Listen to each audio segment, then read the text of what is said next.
Me llamo Ricardo Montenegro, tengo 67 años, y mi única hija me mandó un mensaje que me partió el alma.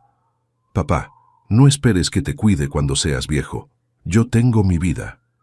Lo que ella no sabía es que yo había estado planeando dejarle todo mi patrimonio, incluida una empresa que vale millones, pero después de leer ese mensaje, tomé la decisión más dolorosa de mi vida, una decisión que le cambiaría el destino para siempre. Imagínate la escena. Estoy en mi estudio, revisando los papeles de mi testamento, pensando en cómo organizar mi herencia para que Camila, mi única hija, pudiera vivir sin preocupaciones económicas el resto de su vida. Tengo una empresa de transporte que construí desde cero, 3 propiedades en el centro de la ciudad y ahorros que acumulé durante 40 años de trabajo. Todo eso iba para ella, pero ese martes por la tarde, mientras revisaba los documentos, llegó ese mensaje que me heló la sangre. No era una llamada, no era una conversación cara a cara, era un mensaje de texto frío, calculado, definitivo. Papá, no esperes que te cuide cuando seas viejo, yo tengo mi vida. Mejor empezá a buscar una enfermera o pensá en un hogar de ancianos. ¿Sabes lo que se siente cuando lees algo así de tu propia hija? Es como si te clavaran un cuchillo en el pecho y después lo giraran lentamente, porque no era solo el mensaje, era todo lo que había detrás. Era el abandono disfrazado de honestidad. Era el egoísmo presentado como madurez. Pero acá viene lo que ella nunca imaginó. Esa misma noche, después de leer su mensaje, abrí mi laptop y empecé a hacer cambios que iban a transformar todo. Cambios en mi testamento, cambios en mi empresa, cambios que mi querida Camila iba a descubrir de la manera más dolorosa posible. Porque una cosa es ser honesto sobre tus limitaciones y otra, muy distinta, es abandonar a tu padre como si fuera un perro viejo que ya no sirve. Escucha esta historia hasta el final y decime si hiciste bien o mal en mi lugar. También contame desde qué ciudad me estás escuchando, porque esta historia que te voy a contar va a hacerte repensar muchas cosas sobre la familia y la lealtad. Para que entiendas bien por qué ese mensaje me dolió tanto, tengo que contarte quién es Camila y cómo llegamos hasta este punto. Porque no siempre fue esta mujer fría que me mandaba mensajes crueles. Hubo una época en la que era mi compañerita, mi razón de vivir, mi orgullo más grande. Camila nació cuando yo tenía 29 años. Su madre, Patricia, murió en el parto. Complicaciones que los médicos no pudieron prever ni solucionar. Así que desde el primer día, fui papá y mamá para esa nena que lloraba en mis brazos sin entender que se había quedado sin madre. Los primeros años fueron durísimos. Yo trabajaba manejando un camión para una empresa de construcción. Hacía viajes largos. A veces me quedaba fuera de casa 2 o 3 días, pero siempre con Camila en mi mente, siempre apurándome para volver a casa, para estar con ella, para no dejarla sola más tiempo del necesario.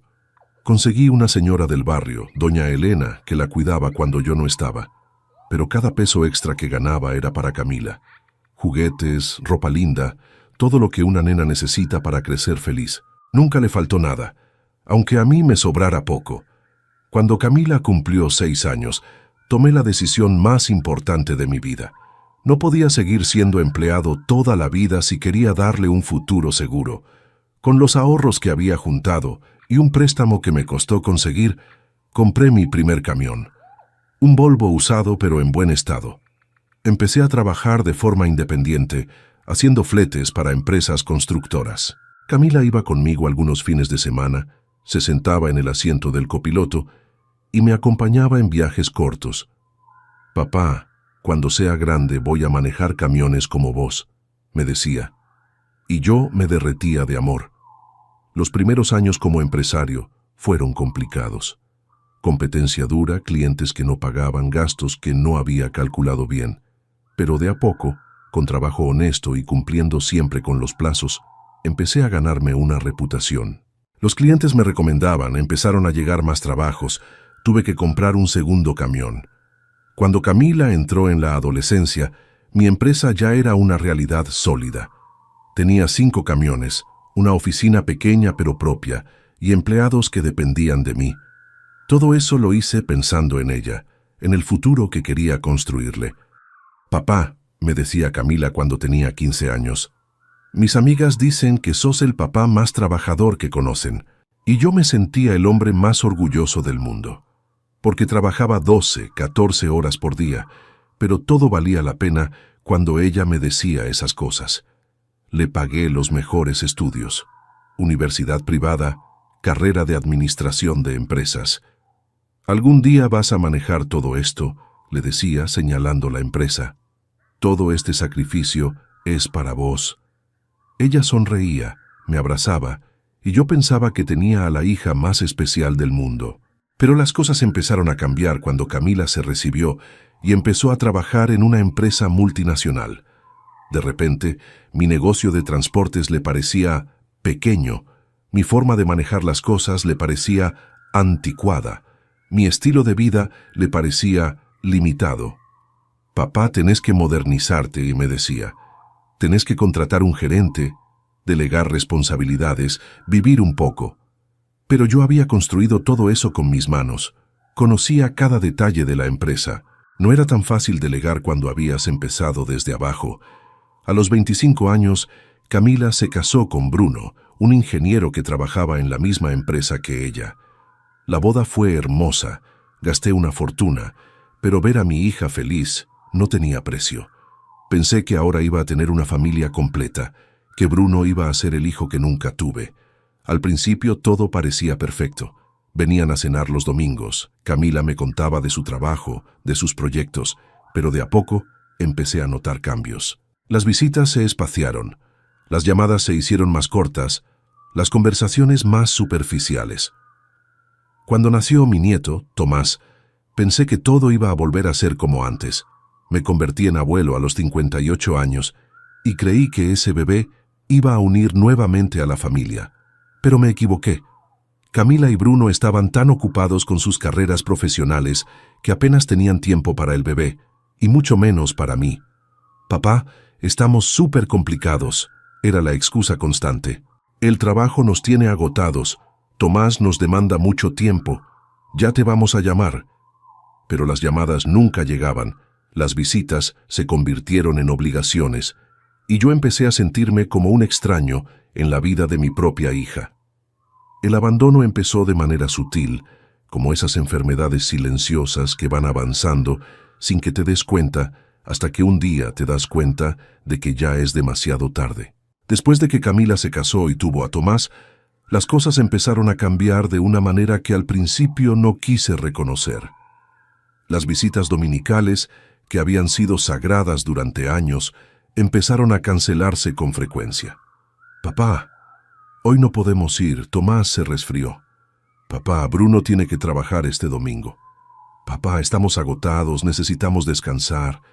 Yo entendía, ser padres primerizos no es fácil, y ellos tenían trabajos demandantes. Pero cuando las cancelaciones se volvieron más frecuentes que las visitas, empecé a preocuparme. Cuando empecé a ser yo quien siempre llamaba, quien siempre proponía encontrarnos, quien siempre insistía. Un día decidí ir a visitarlos sin avisar. Era un sábado por la tarde. Pensé que tal vez podrían improvisar una cena juntos. Cuando toqué el timbre, Camila atendió con una cara que no sabía cómo interpretar. No era exactamente molestia, pero tampoco era alegría. «Papá, qué sorpresa», me dijo, pero el tono no sonaba a sorpresa agradable. «Pasa, aunque te aviso que estamos un poco complicados». Entré a una casa que me resultó extraña. Todo estaba perfectamente ordenado, moderno, frío. Nada que ver con el calor de hogar que yo había intentado darle a Camila durante su infancia. Las paredes estaban llenas de fotos profesionales de la familia, pero me di cuenta de algo que me dolió profundamente. En ninguna de esas fotos aparecía yo. Era como si el abuelo hubiera sido borrado de la historia familiar. Los muebles eran caros, elegantes, pero no invitaban a sentarse cómodamente. Todo parecía estar dispuesto más para impresionar que para vivir. Me acordé de nuestra casa cuando Camila era chica, llena de juguetes desparramados, dibujos pegados en la heladera, manchas en los sillones que contaban historias de tardes de juegos y meriendas compartidas. Bruno me saludó cordialmente. pero sin levantarse del sofá donde estaba mirando televisión con el volumen alto. «Hola, Ricardo. ¿Cómo estás?», me dijo, pero sus ojos siguieron clavados en la pantalla. Ni siquiera hizo el gesto de apagar el televisor para que pudiéramos conversar. Era obvio que mi presencia era una interrupción en su rutina de relajación. Tomás, que entonces tenía 2 años, estaba jugando solo en un rincón con juguetes que no reconocía. Eran todos electrónicos, caros, con luces y sonidos, pero que no requerían creatividad ni imaginación. No había bloques de madera, no había crayones, no había libros de cuentos. Todo era automático, programado, sin alma. Cuando me vio, corrió hacia mí gritando, «¡Abuelo!», y eso me llenó el corazón de una alegría inmensa. Al menos mi nieto todavía se alegraba de verme. Lo levanté en brazos y sentí esa conexión pura, incondicional, que solo existe entre abuelos y nietos. «¿Me trajiste algo, abuelo?», me preguntó con esos ojitos brillantes de expectativa. Y ahí me di cuenta de algo doloroso. Mi relación con Tomás se estaba reduciendo a ser el abuelo que trae regalos, no el abuelo que cuenta historias, que enseña oficios, que transmite valores. Era el abuelo Papá Noel, no el abuelo compañero. Eso me entristeció más de lo que pude expresar en ese momento. «¿Cómo están?», pregunté tratando de iniciar una conversación. «Bien, papá, todo bien», respondió Camila mientras seguía ordenando cosas que ya estaban ordenadas. Era obvio que mi presencia la ponía nerviosa. «¿Querés que preparemos algo para cenar?», sugerí. «No, papá, no te molestes. Además, tenemos que acostar temprano a Tomás porque mañana tenemos compromisos». Compromisos. Siempre había compromisos que eran más importantes que pasar tiempo conmigo. Me quedé 1 hora jugando con Tomás en el piso, tratando de mantener conversaciones que se cortaban constantemente, porque Camila o Bruno tenían que atender el teléfono, revisar emails, hacer algo más importante que hablar con el abuelo. Cuando me fui esa tarde, caminando hacia mi auto, me sentí como un vendedor que había hecho una visita no solicitada, como alguien que había interrumpido la vida perfecta de una familia que ya no tenía lugar para él. Las llamadas telefónicas se volvieron un trámite. «Hola, papá, ¿cómo estás?». «Bien, hija, ¿y ustedes?». «Todo bien por acá, muy ocupados como siempre». «¿Cómo está Tomás?». «Creciendo mucho, ya sabes cómo son los chicos». Conversaciones de 5 minutos que no decían nada, que no conectaban nada, que servían solo para cumplir con la obligación de llamar al papá. Los cumpleaños se volvieron comprometidos. Cuando cumplí 65, Camila vino con la familia, pero fue una visita protocolaria. Llegaron a las 7 de la tarde, cenamos algo rápido, cantamos el feliz cumpleaños, comimos torta, y a las 9 ya se estaban yendo porque mañana hay que trabajar temprano. Le regalé a Tomás un triciclo que había elegido con mucho cariño, pero el nene apenas lo miró. Estaba acostumbrado a juguetes electrónicos, sofisticados. Mi regalo le parecía primitivo.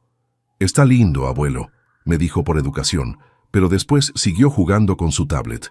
Esa noche, después de que se fueron, me quedé sentado en mi sillón mirando los restos de la torta de cumpleaños y me pregunté cuándo había empezado a convertirme en una obligación para mi propia hija.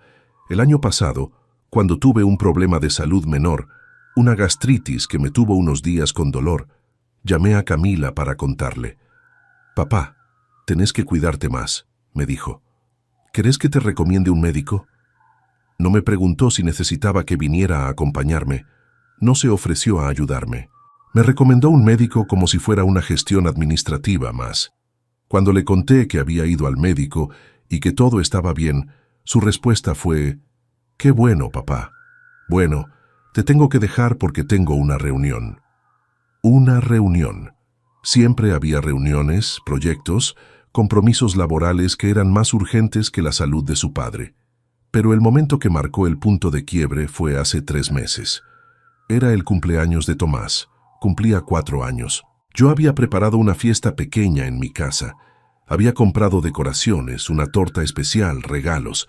Estaba emocionado porque hacía meses que no veía a mi nieto. 1 hora antes de la fiesta, Camila me llamó. «Papá, no vamos a poder ir». A último momento nos invitaron a la casa de los padres de Bruno, y pensamos que es importante que Tomás conozca mejor a esa parte de la familia. Me quedé mudo. Habíamos confirmado la fiesta hace una semana. Yo había gastado dinero, tiempo, ilusión. Y ella la cancelaba por una invitación de último momento de la otra familia. Pero Camila, le dije, ya está todo preparado acá. Ay, papá, discúlpame, pero ya le dijimos que sí a la otra familia. Capaz la semana que viene lo festejamos con vos. Esa semana que viene nunca llegó.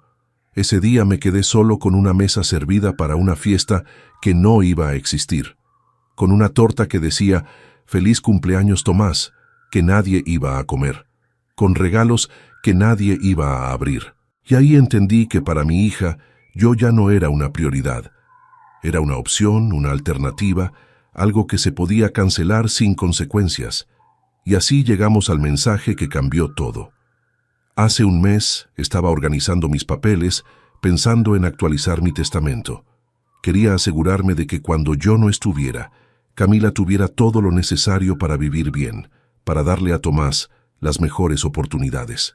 Le mandé un mensaje preguntándole si podíamos encontrarnos para hablar sobre temas importantes del futuro. Su respuesta me heló la sangre. «Papá, no esperes que te cuide cuando seas viejo, yo tengo mi vida. Mejor empezá a buscar una enfermera o pensá en un hogar de ancianos. Yo no voy a poder ocuparme de vos». Leí ese mensaje 5 veces antes de entender que era real. Mi propia hija, la que había criado solo desde que era un bebé, la que había sido mi razón de vivir durante 38 años, me estaba diciendo que no contara con ella para nada. Pero lo que Camila no sabía, lo que nunca se había molestado en preguntar, es que su papá tenía preparadas algunas sorpresas que estaba a punto de descubrir de la manera más dolorosa posible. Esa noche, después de leer el mensaje de Camila, no pude dormir. Me quedé despierto hasta las 5 de la mañana, pensando, recordando, analizando. ¿En qué momento había fallado como padre? ¿En qué momento mi hija había dejado de quererme? ¿En qué momento me había convertido en una carga en lugar de ser una bendición? Pero después de horas de darle vueltas al tema, llegué a una conclusión que me sorprendió a mí mismo. Tal vez el problema no era que yo hubiera fallado como padre. Tal vez el problema era que había criado a una hija que no entendía el valor de la familia, que no entendía el sacrificio, que no entendía la gratitud. A la mañana siguiente, tomé una decisión que cambiaría todo para siempre. Llamé a mi abogado, el doctor Benítez, que había manejado mis asuntos legales durante años. «Doctor», le dije, «necesito hacer cambios importantes en mi testamento». «Dígame, don Ricardo, ¿qué tipo de cambios?» «Quiero desheredar completamente a mi hija».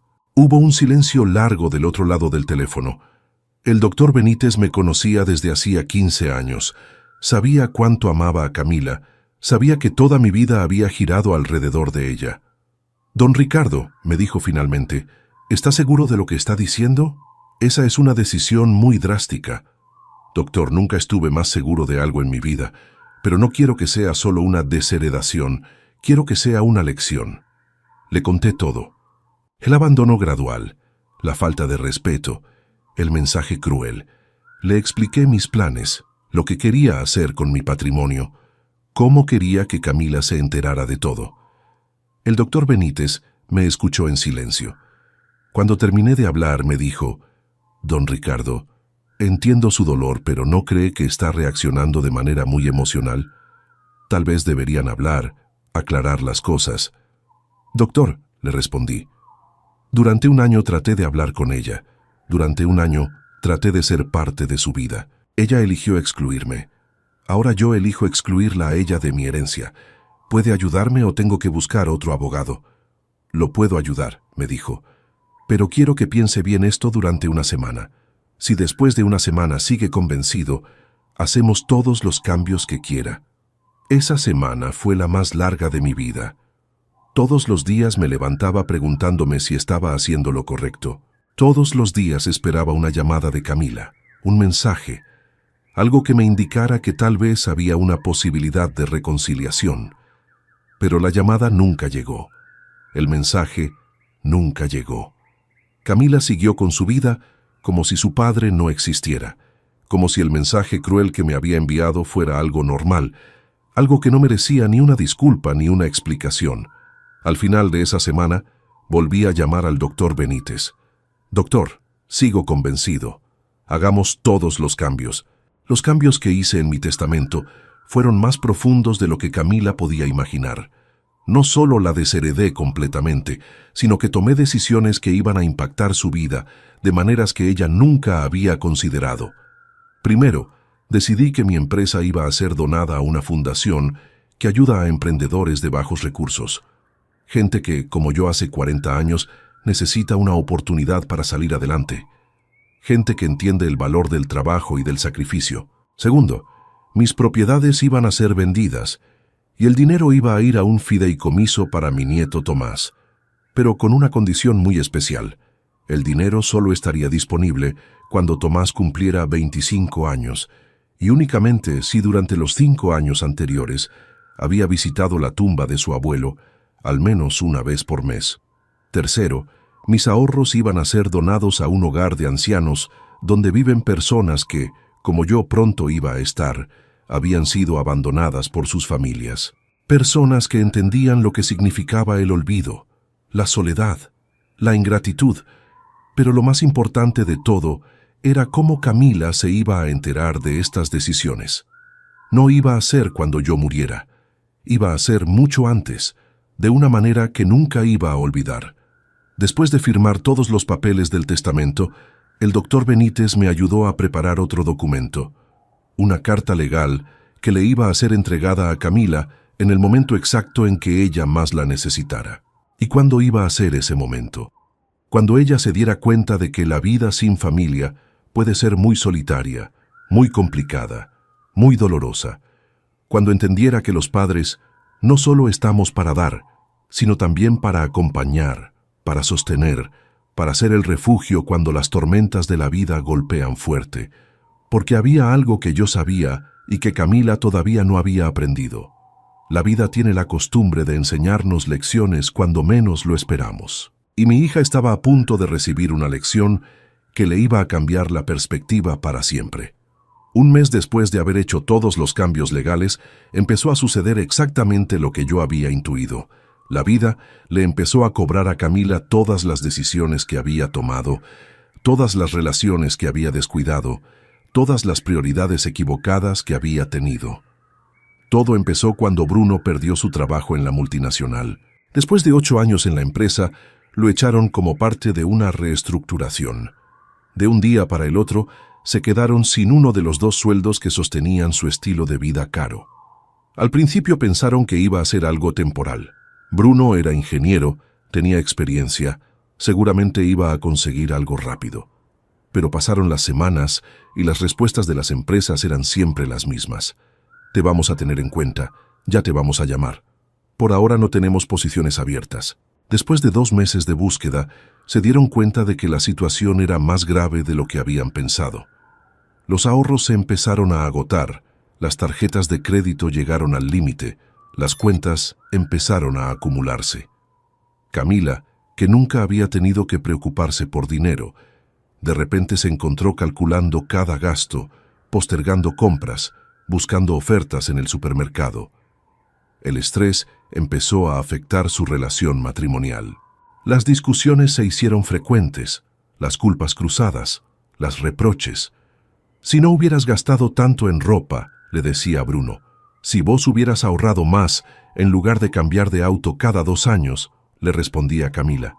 El dinero, que nunca había sido un problema, de repente se convirtió en el centro de todas las conversaciones. Pero lo peor estaba por venir. A los 3 meses de que Bruno perdiera el trabajo, Camila también fue despedida. La empresa donde trabajaba decidió cerrar la sucursal en nuestra ciudad y trasladar todas las operaciones a la capital. De repente, una familia que había estado acostumbrada a tener 2 sueldos profesionales se quedó sin ningún ingreso fijo. Las deudas empezaron a acumularse, el estrés se multiplicó y la realidad les pegó de una manera que nunca habían experimentado. Fue en ese momento cuando Camila se acordó de que tenía un padre. Después de meses sin llamarme, Después de ese mensaje cruel sobre no esperar que me cuidara, de repente su teléfono apareció en mi pantalla. «Papá», me dijo con una voz que sonaba diferente, más pequeña, más vulnerable. «¿Cómo estás?» «Bien, Camila», le respondí. «¿Y vos qué tal?» «Acá andamos, papá, un poco complicados con el tema laboral, pero bien». Complicados con el tema laboral. Qué forma tan elegante de decir que estaban en la ruina. «¿Necesitas algo?», le pregunté, aunque ya sabía la respuesta. «Bueno, papá, la verdad es que sí. Estamos pasando por un momento difícil económicamente y pensé que tal vez vos podrías ayudarnos temporalmente». Ahí estaba. Después de meses de abandono, después de decirme que no contara con ella para nada, ahora ella sí contaba conmigo para todo. «¿Qué tipo de ayuda necesitas?», le pregunté. «Bueno, papá, tenemos algunas deudas que están vencidas, la tarjeta de crédito, algunas cuentas. No es mucho, pero ahora que estamos los dos sin trabajo». Se cortó la voz. Podía escuchar que estaba llorando. «¿Cuánto necesitas?», seguí preguntando. «Con 50,000 pesos podríamos cubrir lo más urgente», me dijo. «Después, cuando consigamos trabajo, obviamente te devolvemos todo». 50,000 pesos. Una suma que para mí no era nada, pero que para ella representaba la diferencia entre mantenerse a flote o hundirse completamente. «Camila», le dije, «voy a pensarlo y te llamo mañana». «¿Vas a pensarlo?», me preguntó con sorpresa. Obviamente esperaba que le dijera que sí inmediatamente. «Papá, es urgente. No tenemos mucho tiempo». «Entiendo que es urgente», le respondí, «pero necesito pensarlo bien. Mañana te llamo». Esa noche no dormí pensando en mi respuesta. No era una decisión sobre el dinero. Era una decisión sobre la dignidad, sobre el respeto, sobre las consecuencias de las decisiones que todos tomamos en la vida. Al día siguiente, la llamé. «Camila, pensé mucho tu pedido y llegué a la conclusión de que no te voy a prestar el dinero». El silencio del otro lado del teléfono fue largo. «¿Cómo, papá? ¿No me vas a ayudar?» «No, hija, no te voy a ayudar. Por la misma razón que vos me dijiste que no me ibas a cuidar cuando fuera viejo, porque tengo mi vida». «Papá, eso fue diferente. Estaba enojada. No lo dije en serio». «Ah, ¿no lo dijiste en serio? Entonces llámame cuando estés hablando en serio». Y colgué. Los siguientes días fueron un infierno para Camila. Se lo contaron después mis vecinos, que la vieron llorar en la puerta de mi casa, tocando el timbre, rogándome que le abriera. Pero yo no estaba en casa. Había decidido tomarme unas vacaciones, algo que no hacía años. Me fui a la costa por una semana. Necesitaba pensar, necesitaba estar solo, necesitaba procesar todo lo que estaba pasando. Porque aunque mi decisión estaba tomada, no era fácil ver sufrir a mi propia hija, aunque ella se hubiera buscado ese sufrimiento. Cuando volví de las vacaciones, encontré 17 llamadas perdidas de Camila y 8 mensajes de voz. Los escuché todos. Primero era enojo. «Papá, no puedo creer que me hagas esto». Después súplica. «Papá, por favor, necesito que hablemos». Después desesperación. «Papá, no tenemos para comer». Tomás me pregunta por qué lloramos tanto. Ese último mensaje casi me quiebra. Pensar que mi nieto estaba sufriendo por las decisiones de sus padres me dolía profundamente. Pero también sabía que si cedía ahora, si resolvía todos sus problemas con mi dinero, Camila nunca iba a aprender la lección que necesitaba aprender. A la semana de volver, decidí que era momento de la segunda parte de mi plan. Llamé al doctor Benítez. «Doctor, es hora de entregar la carta». La carta que habíamos preparado meses atrás era el documento más importante de toda esta historia. Era la carta que le iba a explicar a Camila no solo lo que había perdido, sino por qué lo había perdido. El doctor Benítez se presentó en la casa de Camila un martes por la tarde. Ella estaba sola con Tomás. Bruno había salido a buscar trabajo. Cuando abrió la puerta y vio al abogado con un sobre en la mano, se puso pálida. «Señora Camila», le dijo el doctor Benítez, «vengo de parte de su padre para entregarle este documento. Es importante que lo lea con atención». Camila abrió el sobre con manos temblorosas. La carta era corta, pero devastadora. «Camila, Durante 38 años fui tu padre. Te crié solo desde que naciste. Trabajé día y noche para darte todo lo que necesitabas. Construí una empresa pensando en tu futuro. Ahorré cada peso pensando en tu bienestar. Hace un mes me dijiste que no contara contigo para nada cuando fuera viejo. Hoy quiero contarte algo que nunca supiste. Soy millonario. Tengo una empresa que vale 3 millones de pesos, propiedades por 2 millones más y ahorros por otros 2 millones. Todo eso iba para vos. Pero después de tu mensaje decidí que alguien que no puede cuidar a su padre tampoco merece heredar lo que su padre construyó para ella. Por eso tomé las siguientes decisiones. Mi empresa será donada a una fundación para emprendedores necesitados. Mis propiedades serán vendidas y el dinero irá a un fideicomiso para Tomás, que solo podrá usar si me visita regularmente durante los próximos años. Mis ahorros irán a un hogar de ancianos. Vos no vas a heredar nada, absolutamente nada. Tal vez ahora entiendas lo que significa la soledad que vos elegiste para mí. Tu padre, Ricardo. Camila leyó la carta 3 veces antes de entender completamente lo que significaba. No solo había perdido la herencia de 7 millones de pesos, había perdido la posibilidad de reconstruir su vida económica. Había perdido el respaldo que siempre había dado por sentado. Esa tarde llegó corriendo a mi casa. Estaba desesperada, llorando, rogando. Papá, por favor, tenemos que hablar. Entendí todo. Me equivoqué. Perdóname. Pero yo no le abrí la puerta. Le hablé a través del portero eléctrico. Camila, durante un año no tuviste tiempo para hablar conmigo. Ahora yo no tengo tiempo para hablar con vos. Papá, por favor, puedo cambiar todo. Puedo ser diferente. Dame una oportunidad. Tuviste 38 años de oportunidades, le respondí. Las desperdiciaste todas. Se quedó llorando en la puerta durante 2 horas. Los vecinos la miraban. Algunos se acercaron a preguntarle si necesitaba ayuda. Pero yo no salí.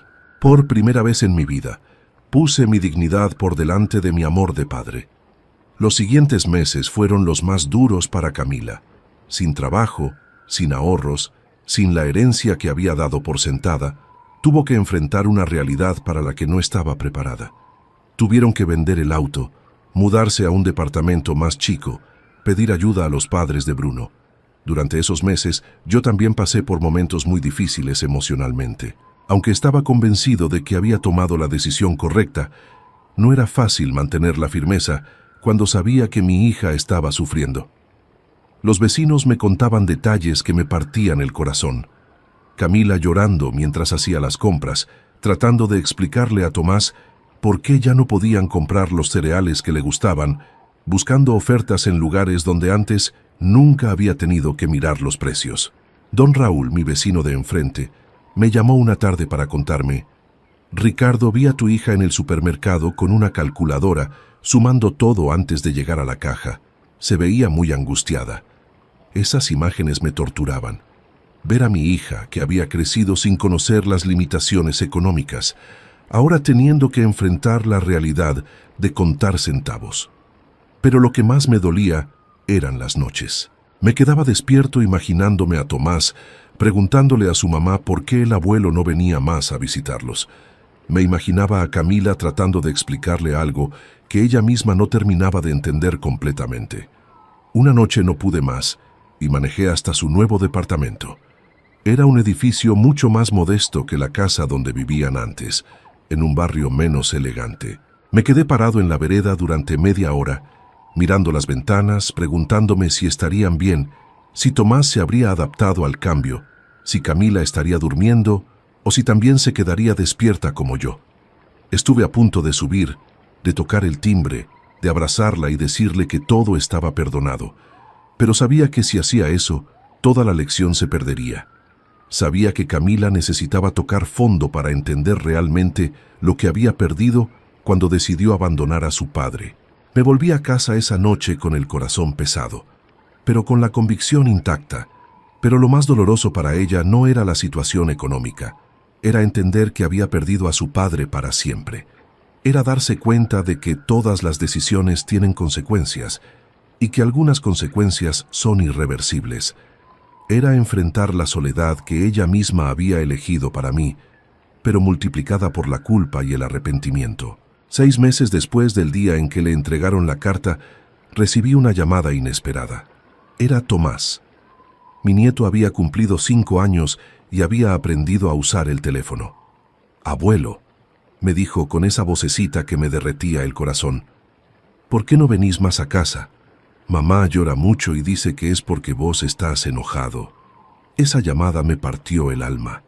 Mi nieto estaba pagando las consecuencias de las decisiones de sus padres. Un nene de 5 años no entendía por qué su abuelo había desaparecido de su vida. «Tomás», le dije, «el abuelo te quiere mucho. Algún día vas a entender todo». «¿Pero vas a venir a mi cumpleaños?», me preguntó, y yo no supe qué responder. Después de esa llamada pasé una semana terrible. Me debatía entre mi amor por mi nieto y mi decisión de mantener las consecuencias para mi hija. Consulté con un psicólogo, hablé con mi hermana, busqué opiniones de gente que respetaba. Finalmente, tomé una decisión que me costó mucho, pero que sabía que era la correcta. Llamé a Camila. «Hija», le dije, «quiero verte». «Papá, ¿en serio? ¿Podemos hablar?» «Podemos hablar, pero bajo mis condiciones». Nos encontramos en un café del centro. Hacía 8 meses que no nos veíamos cara a cara. Estaba más delgada, se veía cansada, tenía en los ojos esa tristeza profunda que dan las lecciones aprendidas a las malas. Sus manos temblaban ligeramente cuando levantaba la taza de café, y me di cuenta de que los últimos meses habían sido mucho más duros de lo que yo había imaginado. «Papá», me dijo antes de que yo pudiera hablar, «sé que no tengo derecho a pedirte perdón. Sé que lo que hice estuvo mal. Sé que te lastimé de una manera imperdonable». Su voz se quebraba al hablar, como si cada palabra le costara un esfuerzo enorme. La escuché sin interrumpirla. Tenía muchas cosas que decirme, muchos meses de reflexión acumulada. «Papá, durante estos meses entendí cosas que nunca había entendido antes. Entendí lo que significa estar realmente sola, sin tener a quien acudir cuando todo se derrumba». Se secó las lágrimas con una servilleta antes de continuar. «Entendí lo que debe haber sentido cuando leíste mi mensaje. La frialdad, el desprecio, la sensación de que todo lo que habías hecho por mí no valía nada. Entendí lo que significa necesitar a alguien y que esa persona no esté». Siguió hablando durante mucho tiempo, contándome todo lo que había vivido en esos meses difíciles. Me habló de las noches sin dormir, preocupándose por las deudas. Me habló de la humillación de tener que pedir prestado dinero a los padres de Bruno. Me habló de la vergüenza de explicarle a Tomás por qué ya no podían comprar los juguetes que antes compraban sin pensar. «Pero lo peor, papá», me dijo, «lo peor no fueron los problemas económicos. Lo peor fue darme cuenta de que había perdido a mi papá por mi propia estupidez. Lo peor fue entender que cuando yo más te necesitaba, vos ya no estabas, porque yo misma te había echado de mi vida». Sus palabras me llegaban profundo, pero también me daba cuenta de que había una diferencia fundamental entre la Camila que tenía enfrente y la que me había mandado aquel mensaje cruel. Esta Camila había aprendido algo importante sobre el valor de la familia, sobre el precio de la arrogancia, sobre las consecuencias de las decisiones. «Papá», me dijo finalmente, «no te pido que me perdones inmediatamente. Sé que voy a tener que demostrarte con hechos, no con palabras, que realmente cambié, pero te pido una oportunidad de intentarlo. Papá, ahora entiendo lo que significa estar solo. Entiendo lo que significa necesitar a alguien y que esa persona no esté. Entiendo el miedo a envejecer sin tener quien te cuide. Entiendo todo lo que vos sentiste cuando recibiste mi mensaje». Cuando terminó de hablar, yo saqué un sobre de mi bolsillo. «Camila», le dije, «esto es para vos». Adentro había un cheque por 50,000 pesos y una nueva carta. «Camila, este dinero es para que resuelvas tus problemas económicos urgentes, pero no es un regalo, es un préstamo. Lo vas a devolver cuando puedas, trabajando, sin apuros. Las condiciones de mi testamento siguen vigentes. No vas a heredar mi empresa ni mis ahorros, pero sí vas a heredar algo más valioso, la posibilidad de reconstruir nuestra relación desde cero, con nuevas reglas, con respeto mutuo, con la claridad de que la familia se construye con presencia, no con promesas. Camila leyó la carta y me abrazó llorando. Gracias, papá. Te prometo que voy a ser diferente. No me prometas nada, le dije. Demostrámelo. Hoy, un año después de todo esto, puedo decir que la lección funcionó de una manera que yo mismo no esperaba. Camila no solo viene a visitarme todas las semanas, sino que esas visitas son completamente diferentes a las que teníamos antes de todo este drama. Ahora cuando viene, se queda horas. Tomamos mate en el patio, como hacíamos cuando ella era chica. Me cuenta sus problemas, sus proyectos, sus miedos, sus alegrías. La diferencia más notable es que ahora me escucha realmente cuando le hablo. Antes, cuando le contaba anécdotas de mi juventud o le daba consejos sobre la vida, ella asentía educadamente, pero se notaba que su mente estaba en otro lado. Ahora me hace preguntas, se interesa, me pide que le cuente más historias sobre su mamá, sobre los primeros años de mi empresa, sobre las dificultades que tuvimos que superar. Pero lo más lindo de todo es que Camila ahora entiende que yo tengo cosas valiosas para enseñarle que no aparecen en los libros universitarios ni en los seminarios de capacitación laboral. Entiende que la experiencia de vida tiene un valor que no se puede comprar con dinero. La semana pasada me dijo algo que me llegó al alma. Papá, ahora me doy cuenta de que durante años desperdicié la oportunidad de aprender de vos. Estaba tan concentrada en mi carrera, en mis metas profesionales, que no me daba cuenta de que tenía al mejor maestro de vida viviendo solo, esperando que alguien se interesara en lo que tenía para enseñar. Bruno también cambió su actitud hacia mí. No fue algo inmediato, pero de a poco empezó a buscar mi consejo para decisiones importantes. La semana pasada vino solo a casa, sin Camila, para preguntarme sobre una oportunidad laboral que le habían ofrecido. Ricardo, me dijo, sé que la metí fea con vos durante mucho tiempo. Te pido disculpas, y ahora necesito el consejo de alguien que realmente sabe lo que es construir algo desde abajo. Hablamos durante 3 horas sobre los pros y contras de la oferta laboral. Al final me dijo, gracias, Ricardo. Esto es lo que necesitaba escuchar. No sabía lo mucho que había estado perdiendo al no aprovechar tu experiencia. Y lo más importante de todo, Tomás ahora pasa todos los sábados conmigo, no para recibir regalos caros, sino para aprender. Le estoy enseñando a trabajar la madera en mi pequeño taller del fondo, como yo hubiera querido hacer con Camila cuando era chica. Le enseño a usar las herramientas, a medir, a cortar, a lijar, pero sobre todo le enseño paciencia, dedicación, el valor del trabajo bien hecho. El sábado pasado terminamos de hacer juntos una casita para pájaros.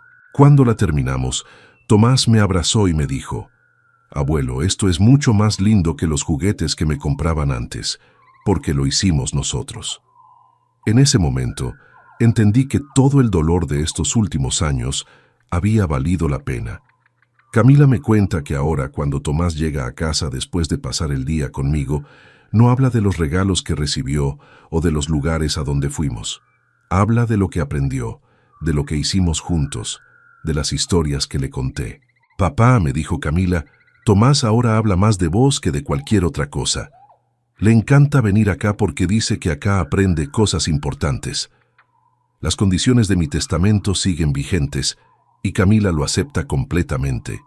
Ya no es un tema de resentimiento, sino de comprensión. Ella entiende que las consecuencias de las decisiones son permanentes y que algunas lecciones requieren cambios definitivos para ser realmente aprendidas. Papá, me dijo hace poco, no necesito tu herencia. Lo que necesitaba era a mi papá. Y gracias a tu decisión lo recuperé. Eso vale mucho más que cualquier cantidad de dinero. A veces me pregunto si hice bien, si no fui muy duro, si no había otra manera de enseñarle a valorar la familia. Pero después veo a mi nieto corriendo hacia mí cuando llego a visitarlo. Después escucho a Camila contarme sus problemas como hacía cuando era adolescente. Después siento que realmente somos una familia otra vez y sé que tomé la decisión correcta. Porque la familia no es solo sangre. Es respeto, es presencia, es saber que podés contar con el otro en los momentos difíciles. Y eso no se hereda, se construye todos los días, con decisiones, con tiempo, con amor demostrado, no solo prometido. Y vos que me escuchaste hasta acá, decime, ¿harías lo mismo en mi lugar o crees que fui muy extremo? Contame desde qué ciudad me estás escuchando y si alguna vez tuviste que tomar una decisión así de difícil con tu familia. Porque al final todos vamos a ser viejos algún día y todos vamos a necesitar que alguien nos cuide, nos acompañe, nos demuestre que nuestra vida valió la pena. La pregunta es, ¿estamos construyendo esas relaciones hoy o las estamos destruyendo sin darnos cuenta?